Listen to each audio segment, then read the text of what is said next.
기업 평판 시작하겠습니다.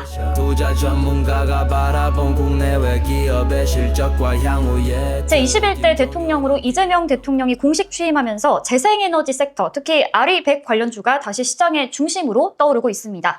자, RE100은요, 리뉴어블 에너지 100%의 약자인데 기업이 사용하는 전력의 100%를 2050년까지 재생에너지로 전환하겠다라는 국제 캠페인인데요. 자, 이러한 탄력을 받아서 SK 오션플랜트 최근에 풍력 관련주 모멘텀으로 상승을 했습니다. 신정부 관련된 모멘텀일까요? 네, 뭐 정책 관련 모멘텀도 있을 것으로 보이는데, 네. 뭐 일단 가장 중요한 것은 이 기업이 어떻게 이제 시장에 알려져 있느냐가 중요한 거겠죠. 네. 그러니까 우리나라의 지금 대표적인 풍력주를 들자면 뭐 전통적인 뭐 유니슨도 있고 많은 종목군들이 있지만 네. 실제로 보면 뭐 두산 에너빌리티도 이 안에 포함되는 하나의 그렇죠. 종목이라고도 볼 수 있을 것 같고요. 네. 그 다음에 풍력으로만 특화되어 있는 종목은 글로벌리하게 보면 베스타스하고 오스테드라고 하는 두 글로벌 대기업이 있는데 네. 국내에서는 두 기업이 꼽히고 있어요. SK그룹의 SK 오션플랜트가 네. 한 축으로 꼽히고 있고 하나는 또 우리나라에서 가장 유명한 CS 윈드라는 그 종목이 꼽히고 있습니다. 네. 이 중에서 CS 윈드는 유럽이나 미국향 매출이 꽤 많은 기업으로 꼽히고 있고 네. SK 오션플랜트는 해외 쪽은 거의 대만향으로 네. 꼽히고 있어요. 그래서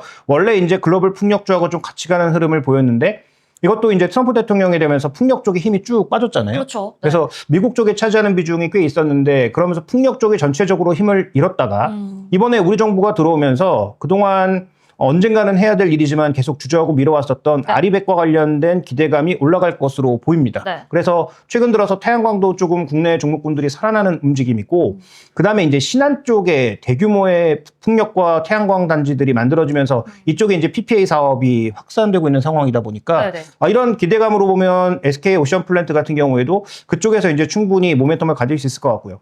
이게 오션플랜트니까 해상 풍력만 할 것 같지만 그렇지 않습니다.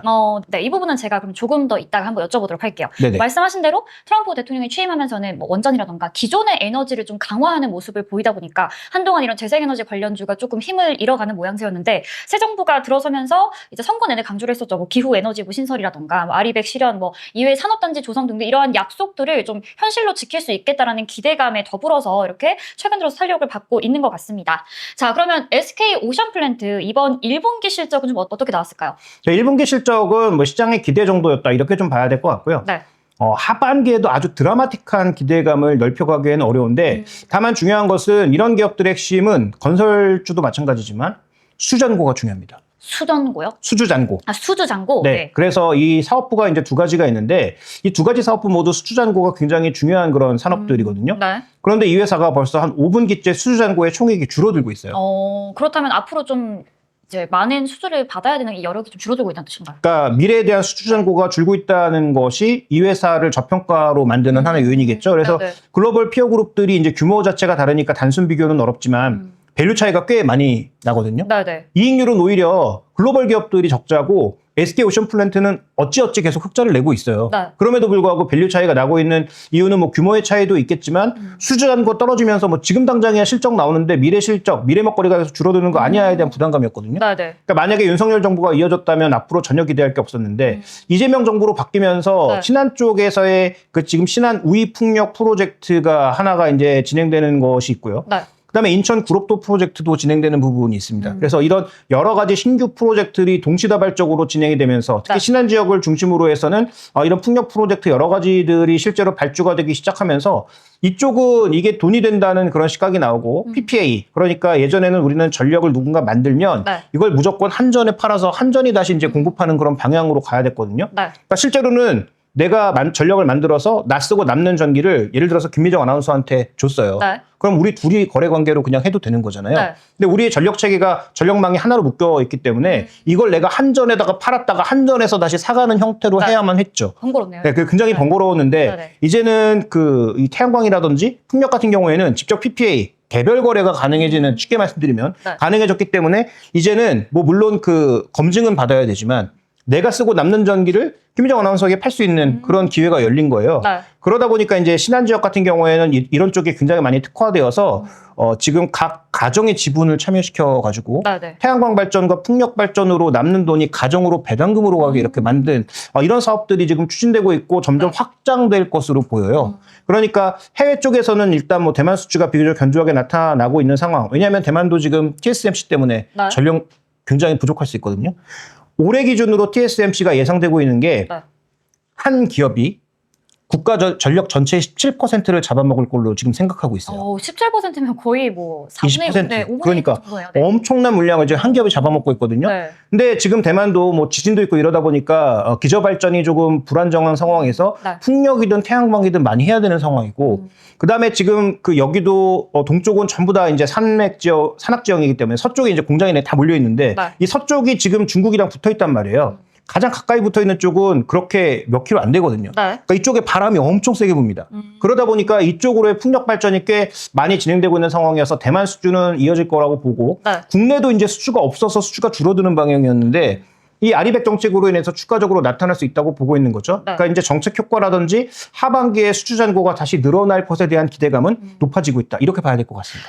제가 그 1분기 실적 관련해서 또 여쭤볼 게 있는데 그 SK 오션플랜트가 이런 재생에너지 이외에도 회상풍력 관련된 그런 부분들 이외에도 뭐 특수선 이런 부분들도 좀 영업이익에 영향을 미치고 있다고 하는데 이 부분 어떻게 보십니까? 이게 매출에서 상당히 규모가 되는 부분입니다. 네. 그래서 예전 이름은 이제 한진중공업이었던 HJ중공업과 더불어서 네. 우리나라에 이제 특수선 분야를 하고 있는데 여기 특수선은 뭐냐면 해경, 그 다음에 그 해군 중에서 네. 약간 규모가 작은 배. 네. 그러니까 규모가 큰 아주 큰 배들은 네. 3사가 하겠죠. 네. 뭐 삼성중공업이나 HD현대중공업이나 이런 데가 하는데 네. 약간 규모가 작은 배까지 여기가 다 할 수는 없거든요. 네네. 그러면 이런 특수선들은 뭐 해경이라든지 아니면 뭐 이런 쪽에 그런 일부 특수선들을 네. 맡아서 해야 되는데 SK 오션플랜트 사업부 중에 하나가 네. 이 특수선 사업부가 있습니다. 오. 이게 매출의 상당 부분을 차지하고 있고 네. 이게 그래도 이익을 만드는 하나의 구조적인 흐름으로 가고 있어서 이미 이 수준은 꽤 나타난 상황이고요. 네. 그럼 미군도 마찬가지 아니겠어요? 미군이 이제 우리나라 MRO 수주가 들어오는데 네. 우리나라 이제 하나라든지 이런 큰 조선소에는 큰 배를 줄 당연히 것이고 그쵸. 네. 작은 배는 그럼 어딘가에 주지 오. 않을까라는 생각을 할 수 있잖아요. 네네. 그러니까 그런 이 호이안과 같은 좀 작은 배 이런 배들을 추가적으로 수리하거나 네. MRO 쪽의 사업권을 따낼 가능성은 HJ중공업이나 SK오션플랜트에게도 기회가 돌아갈 수 있기 때문에 네. 그런 측면에 뭐 기대감도 있다면 이건 뭐 확정된 건 아니니까 그렇죠. 우리가 네. 그런 기대감이 만약에 있다면 하반기 수주 잔고를 더 늘릴 수 있는 하나의 축이 될 수 있겠죠. 네, 비교적 소형 특수선에 대한 이런 수요도 기대를 좀 해볼 수 있을 것 같습니다. 그리고 말씀하신 대로 이제 이런 특수선은 기술력은 뛰어난데 이익률은 좀 제한적이라고 하더라고요. 이제 반면에 해상풍력 같은 경우는 좀 높은 수익성을 기대할 수 있는 부분도 있기 때문에 이러한 부분들 챙겨보시면서 투자해 보시면 좋을 것 같아요. 자, 그러면 하반기 풍력에서 신규 수주 확대 가능성. 아까 이제 말씀하셨지만 뭐 국내나 대만 이런 수주 이외에도 뭐 유럽이나 뭐 다른 나라도 좀 가능성이 있는 걸까요? 근데 아직 뭐 유럽이라든지 뭐 미국 이런 쪽에서는 네. 뭐 의미 있는 수주를 한 적은 없고 미국은 이제 태양광은 그래도 좀 해도 풍력은 안 하겠다라는 쪽이니까 네네. 그래서 아마 이쪽은 좀 쉽지 않을 것 같고 다만 이제 국내 프로젝트가 아까 말씀드렸던 대로 신안 지역을 중심으로 해서 일정 부분 진행되는 프로젝트가 있고 네. 구롭도는 거의 양이 비슷하거나 좀 더 커질 수 있다라고 보고 있기 때문에 다만 뭐 지역적인 문제라든지 여러 가지 이제 산적한 문제들을 어떻게 풀어내느냐 정도는 네. 관건일 텐데요. 다만 이제 중요한 건 정부가 의지를 가지고 만약에 밀어붙이면 네. 뭐 주민들에 대한 설득이라든지 그다음에 이 지역에 있는 뭐 어민들에 대한 설득이나 보상이라든지 이런 것들도 조금 빨라질 수가 있잖아요. 네. 그래서 하반기 일단 국내 쪽은 일정 부분 수주가 늘어날 거라고 보고 있고요. 그다음에 이제 대만은 말씀드렸던 것처럼 중부지방을 중심으로 해서 이쪽에 생각보다 바람이 엄청나게 불거든요. 그러니까 제가 이제 뭐 대만에 아는 후배가 자주 가다 보니까 이 대만의 서쪽 지역 해안 쪽에도 제가 몇 번을 가봤는데 바람이 정말로 좀 거짓말 못하면 날아가나요? 네, 저만한 이 몸집도 네. 제가 키는 작은데 몸무게가 80kg 정도 되니까 네. 꽤 무거운 편인데 네. 그러니까 제가 흔들릴 정도로 바람이 그러면 저는 당연히 날아가겠네요. 존재하지 못할 것 같습니다. 잠깐의 막아 떴는데 제가 모른 척 하겠습니다. 네.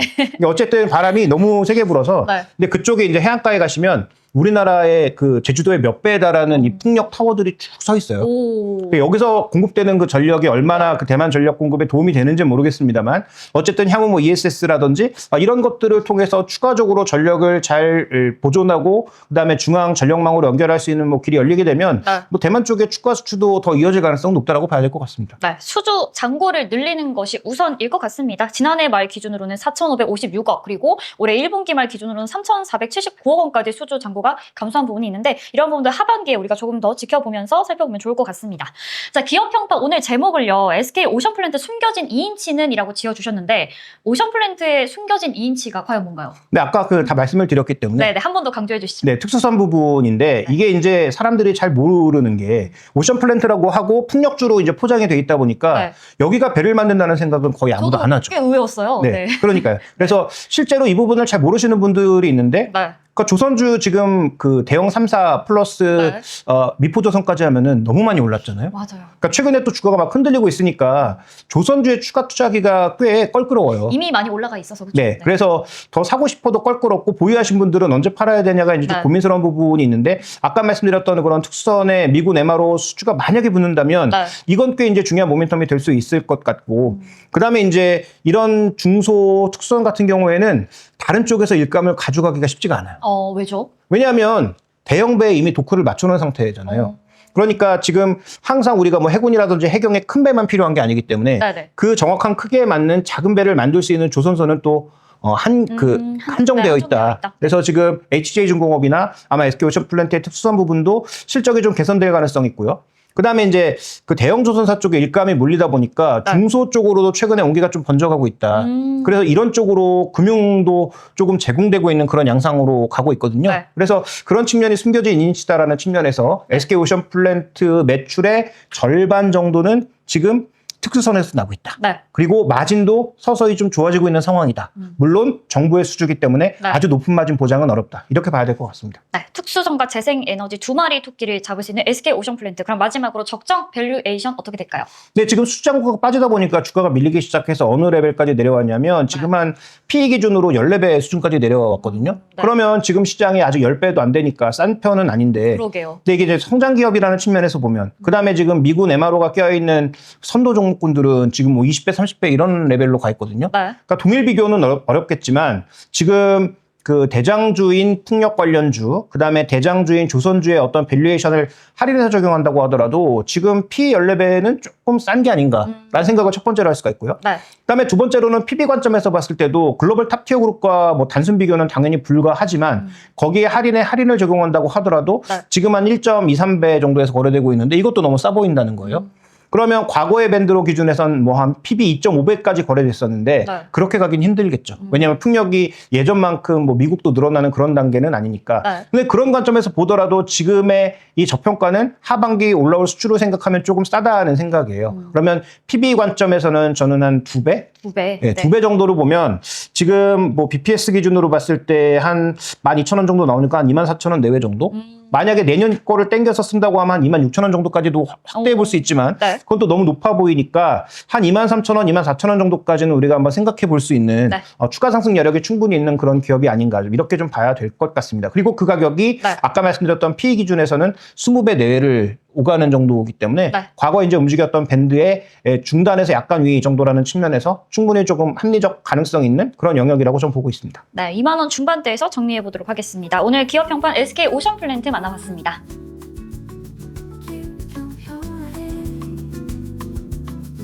기정효의 기업 평판파 김종효의 기업